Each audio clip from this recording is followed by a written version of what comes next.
Yo, what's going on everyone? Welcome back to the channel. It's your boy Knight HD, and in this video we're going to be discussing 7 tips and tricks to get you started in Outriders.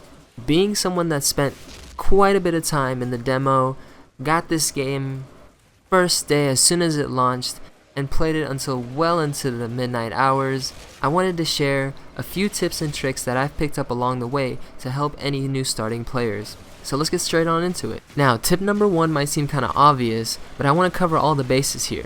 Make sure you try out all the classes. So, in Outriders, there's 4 different classes to choose from. You have Devastator, Pyromancer, Trickster, and Technomancer. Once you get through the prologue, you have to choose one and then you're stuck with it for the rest of that game. That is, unless you start a new character, which you're more than welcome to do at any time, and the game gives you plenty of options and builds.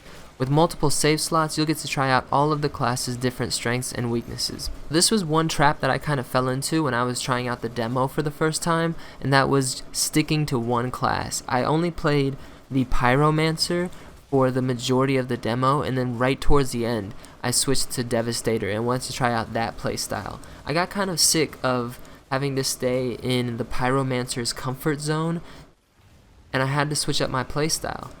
I wish I had experimented more as soon as I got into the game so I could find my playstyle and then hone my skills to master my craft. Tip number 2. Now this is a small one, but it is significant once you start getting into the higher levels, which we are going to be talking about later in this video. So tip number 2 is pay attention to status effects. In Outriders, there's 8 different status effects: Ash, Bleed, Burn, Freeze, Slow, Toxic, Vulnerable, and Weakness. Now depending on your class, certain status effects become more important. For example, the Pyromancer can heal after killing an enemy with Burn already applied to that enemy.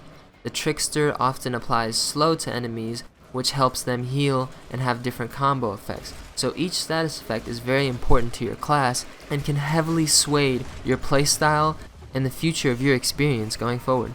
So tip number 3 is keep moving. This may sound kind of counterintuitive, as the whole cover system seems really important at first, but that could not be further from the truth.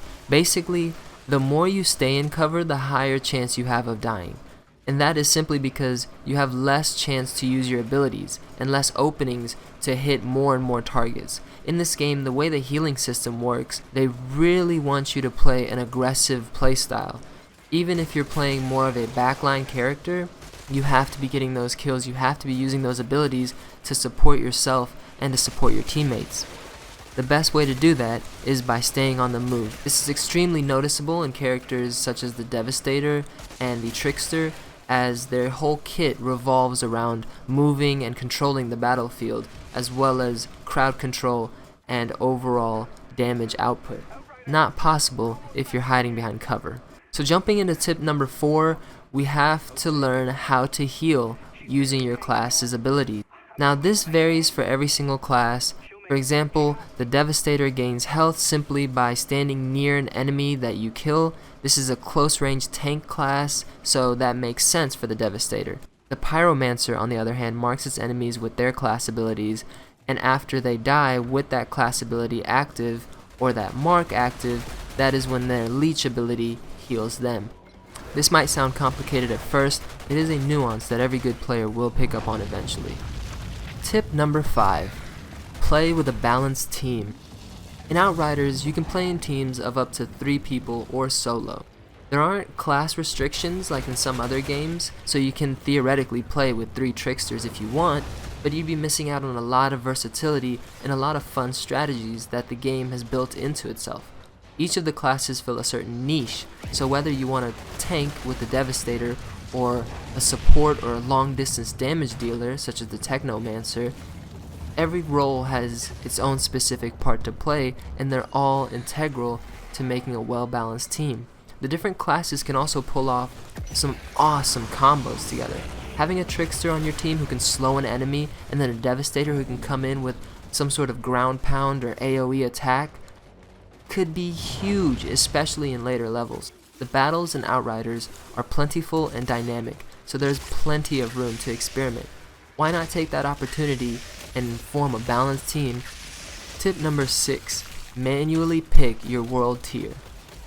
Outriders has a game difficulty system that revolves around its world tiers. So if you've ever played the Diablo franchise, the difficulty system, how it goes from easy to torment, very similar to that. You start in world tier 1, the easiest tier, and as you play and kill enemies, you'll earn experience points. You'll then rank up into different tiers, each granting you better and better rewards and loot, but also more difficult enemies. There are a total of 15 world tiers as you progress through the game, of course with 15 being the most difficult, giving you the best rewards, and tier 1 being the easiest with the least impressive rewards. Now in this tier system, there is an auto set highest available tier option, which if enabled allows the game to unlock the highest available world tier once it becomes available to you. So as you progress, the game progresses with you in difficulty and loot rarity. However, if you want to farm at a specific world tier, there's definitely advantages to that. So make sure you know what tier you're on, and if you find the game being too difficult with the gear that you have equipped, know that you have the option to turn off the auto set highest. Last but definitely not least, tip number 7. Grind side quests and pay attention to resources. Now I'm guilty of this for sure. The entire time that I was playing the demo and even my first few hours of playing this game, I completely neglected all resources that I came across. I just didn't understand the point of it. And now that I'm progressing into the later levels of the game, I'm totally understanding the need for iron, leather, and a host of different resources that I could have picked up while playing the game.